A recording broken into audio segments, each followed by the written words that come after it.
Alguma vez você já estava lendo sua Bíblia, e principalmente nas palavras de Jesus, você pensou: ai, Jesus, por que você falou isso? Eu quero te falar de 5 coisas que eu gostaria que Jesus não tivesse dito. Vamos lá.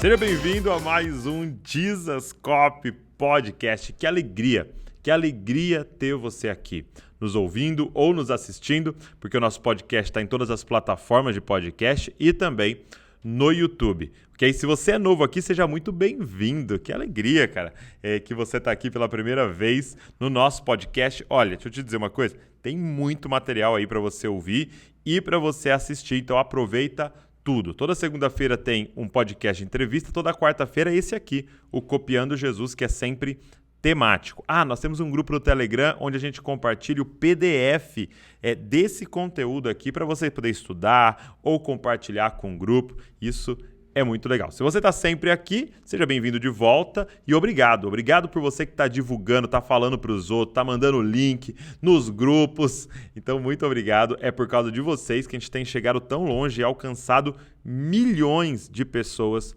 com o Evangelho. Eu estou muito feliz com isso, porque tudo que a gente faz tem um objetivo: te deixar mais parecido com Jesus e te dar ferramentas para você formar Cristo em outras pessoas. E hoje eu queria falar sobre algumas palavras difíceis de Jesus.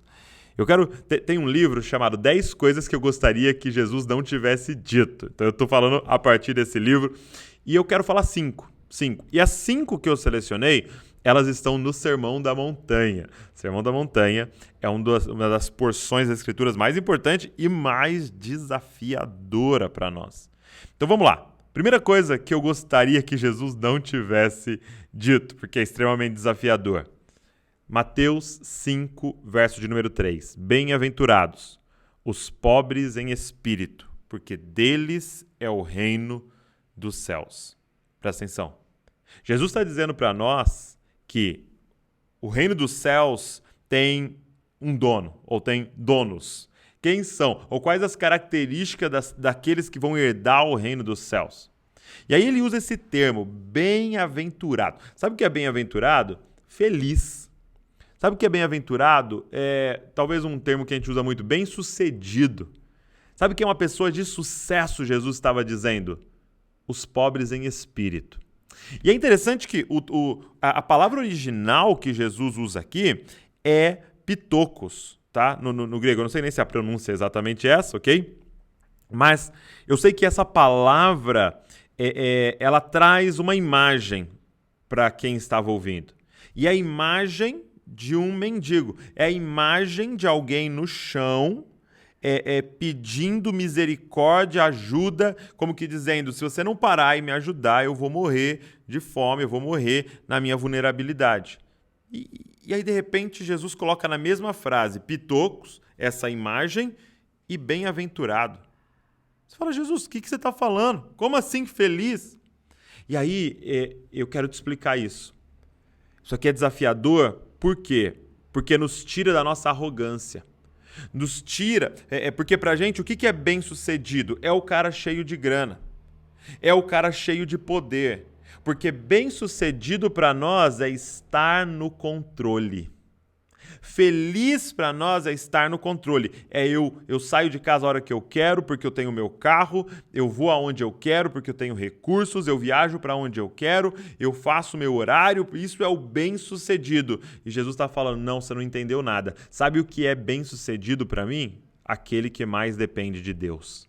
Ou aquele que, na verdade, entendeu o quanto depende de Deus. Estes são os bem-aventurados. Bem-aventurados os que reconhecem sua pobreza de espírito. Sabe, é o que depois ele fala: sem mim nada podeis fazer, João capítulo de número 15.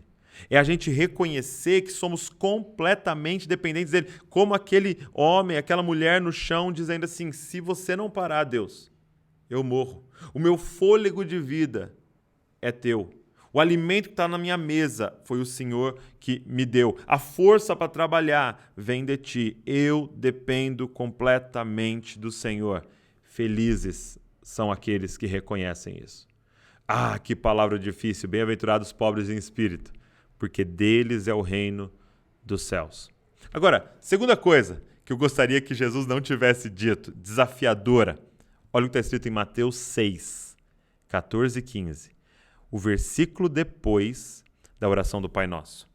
Porque se perdoarem aos outros as ofensas deles, também o Pai de vocês, que está no céu, perdoará vocês.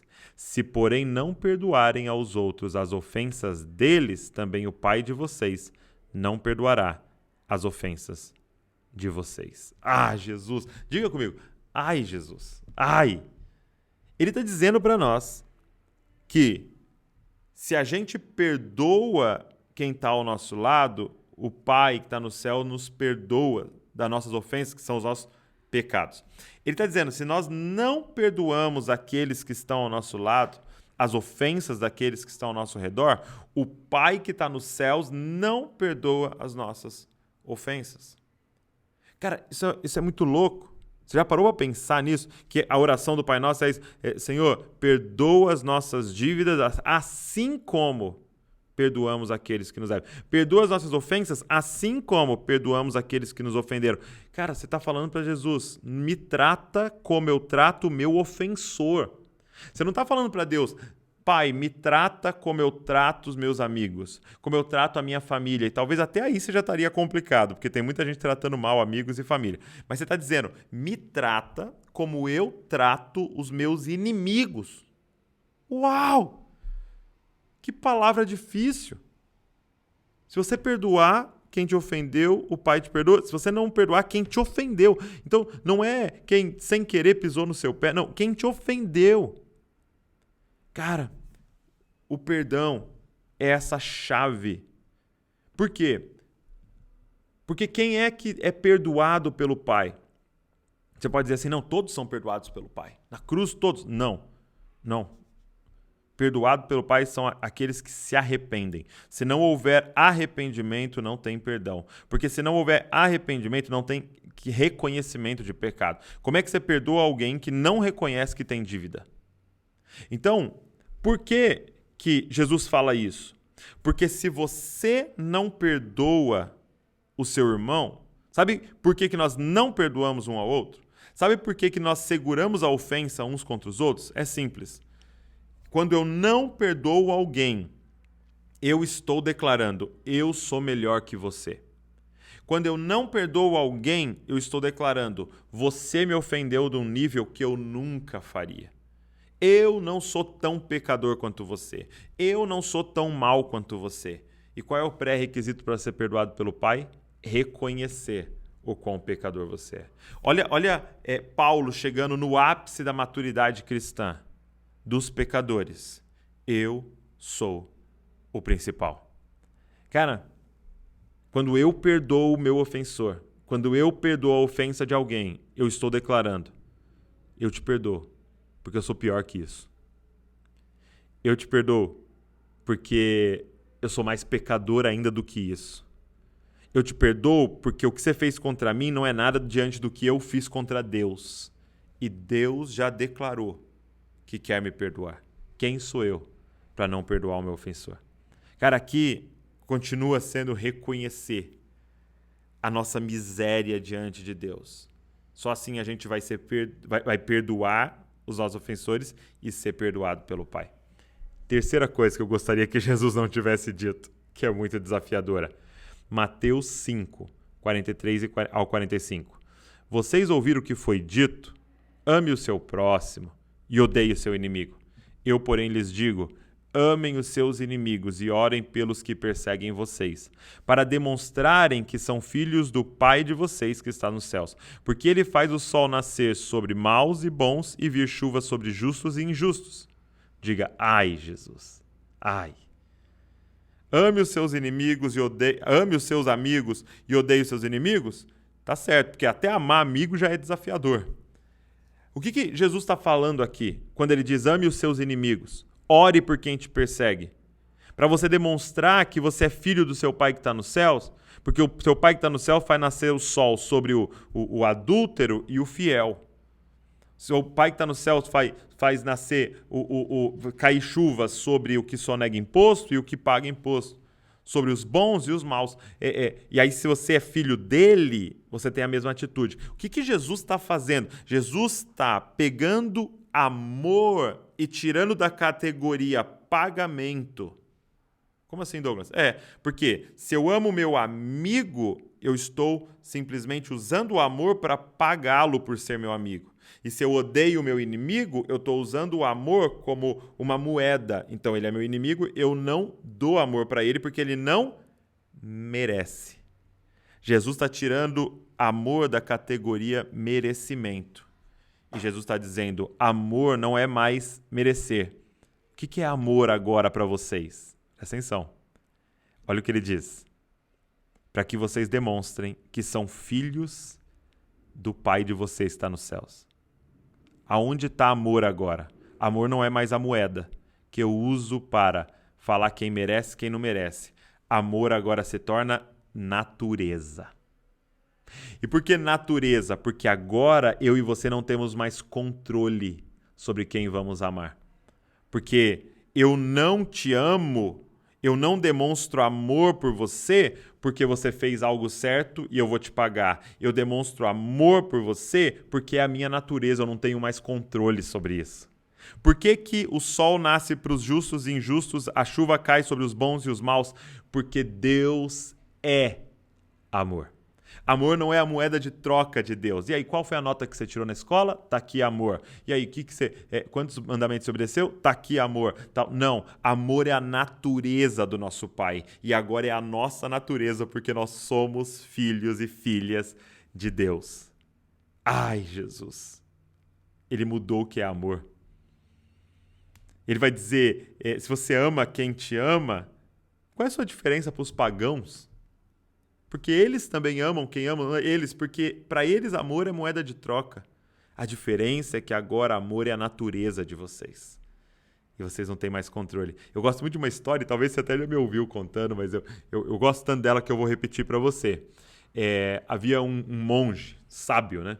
E ele estava na beira de um lago e estavam ali os seus alunos por perto. E de repente um escorpião estava assim na água, no lago, e meio que se afogando ali, desesperado. E aí o monge foi lá, pegou ele com a mão e veio trazendo para a terra seca, e quando ele estava perto de colocar ele na terra, o escorpião picou ele. E aí aquela picada, ele tirou a mão, colocou o escorpião ali, e aí os alunos chegaram e falaram, mestre, o que você está fazendo? Você não sabia que ele ia te picar? É um escorpião, mestre, como é que você pega ele na mão? Você não sabia que ele ia te picar? E ele disse, eu sabia. E eles olharam um para o outro, olharam para o mestre e falaram, então por que você fez isso? Ele falou assim, porque a natureza dele é me picar e a minha é ajudá-lo. Ele não tem controle a não ser me picar e eu não tenho controle a não ser servi-lo e ajudá-lo. Ei, amor não é mais a nossa moeda de troca. Amor agora é a nossa natureza. Quarta coisa que eu gostaria que Jesus não tivesse dito de tão desafiadora. Mateus 5, 10 ao 12. Bem-aventurados os perseguidos por causa da justiça, porque deles é o reino dos céus. Bem-aventurados são vocês por minha causa, quando por minha causa os insultarem e os perseguirem e mentirem, disserem todo mal contra vocês. Alegrem-se, exultem, porque é grande a sua recompensa nos céus, pois assim perseguiram os profetas que vieram antes de vocês. Diga, ai, Jesus, meu Deus, Jesus, por que você falou isso? Bem-aventurados e perseguidos na mesma frase, Jesus. Você está piorando as coisas, Jesus.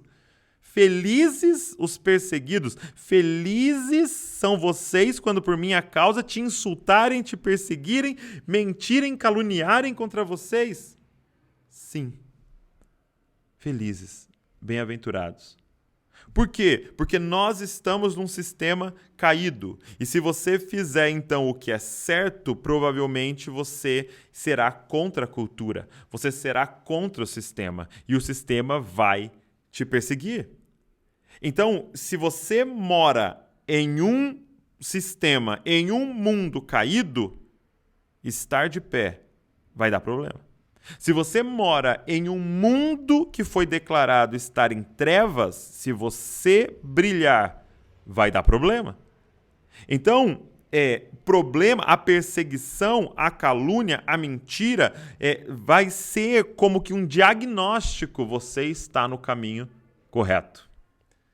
Ele vai dizer em outra ocasião: ai de vocês quando todos te louvarem, quando todos aplaudirem, porque eles estão aprovando. Só que eles têm um coração mau, então eles aprovam o mal. Então, se eles estão aprovando o que você está fazendo, você consegue fazer a conta?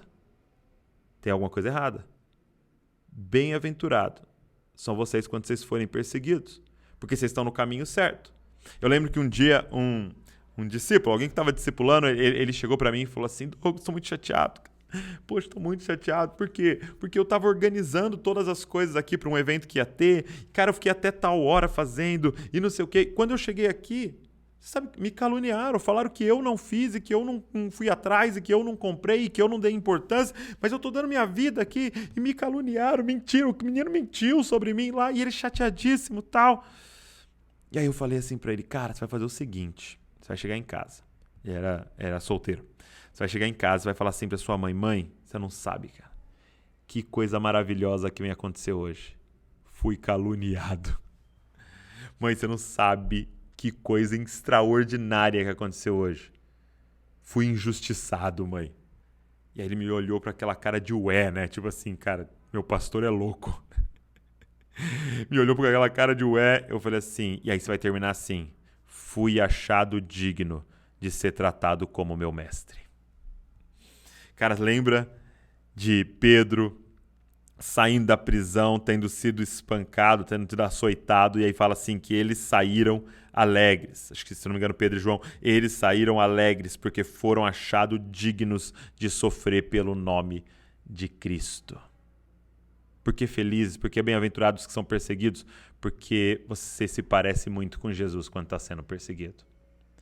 E por último, a última coisa que eu gostaria que Jesus não tivesse dito, de tão desafiadora, Mateus 5, 27 ao 30, diz assim: se o teu olho direito leva você a tropeçar, arranque-o, jogue-o fora, pois é preferível você perder uma parte do seu corpo do que ter todo o corpo lançado no inferno.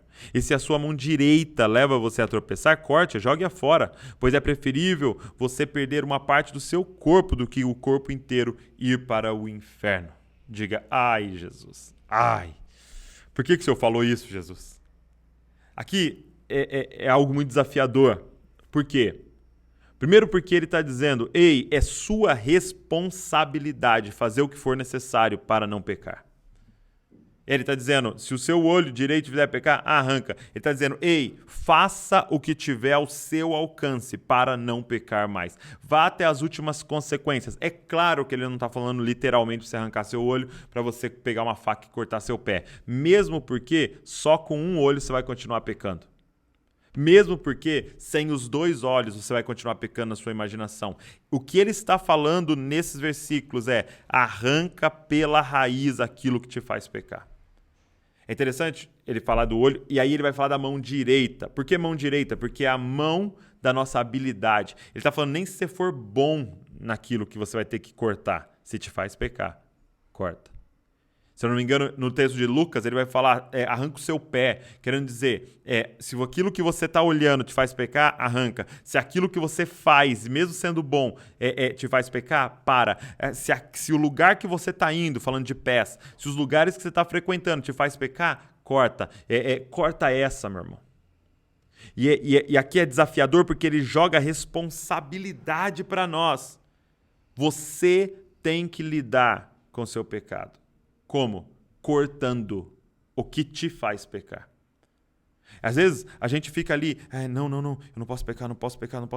Aqui, ó, não posso pecar, tal, do ladinho do que te faz pecar.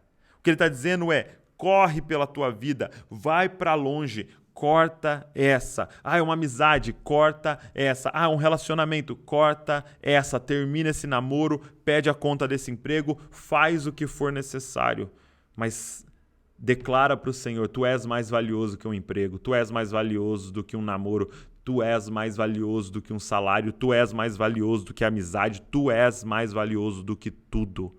Tu estás em primeiro lugar na minha vida. Corta o que tiver que cortar. Ai, Jesus.